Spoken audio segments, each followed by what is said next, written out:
state priming. And this is just simple state priming, in which what you're doing is you're doing one physiological stimulus, right, in order to produce a psychological response. So what you do is, let's say you're having a hard time at work and you're starting to get a little bit tired. So what you do is you go downstairs and you do like 10 push-ups. And then you start like bouncing around or something like that. Then you come back up and you've already changed your mind. You've already changed your physiology, and you primed yourself to be at a different state than you were before. Instead of remaining there in a droggy type of state, you've changed it. So you primed your state. Some people like to bounce around. Some people like to do some quick stretches. Some people like to do some qigong or whatever it may be. Some quick little yoga, some quick stretches, whatever it is. But do something physical. Normally it's like repetition. A repetition of like 5 or 10 times, 10 reps of something in order to stop the mental chatter, to get your body moving, to have that psychological shift in order for you to feel a little bit more loose, relaxed, released, or a little bit more pumped up, in order to continue doing what it is that you're trying to do. And that puts us, again, at a better state than what we were before.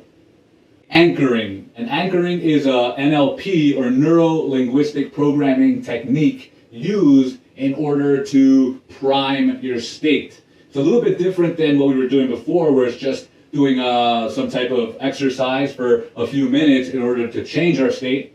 In this one, in anchoring, what we do is we consciously choose what we want our psycho-emotional and physiological response or result to be. We choose that result first, and by choosing that result, then we add a physiological stimulus to it, and we anchor them together in order for when we use this stimulus, then we get that desired result. So let's say you want to feel more confident, let's say, right? So the way you do it is you should quickly feel confident. You think about all the times that you were feeling real confident, and you let yourself really feel it, you visualize it, you're there, you're in your confident zone, and then you do a certain physiological act, right? Let's say you snap and say yes, right? Yes, right? And then all of a sudden now, you do it multiple times to repeat it, and then whenever you need to feel confident, what ends up happening through this technique is that you need to feel confident? Yes. You just do that, and all of a sudden it puts you back into that physiological state.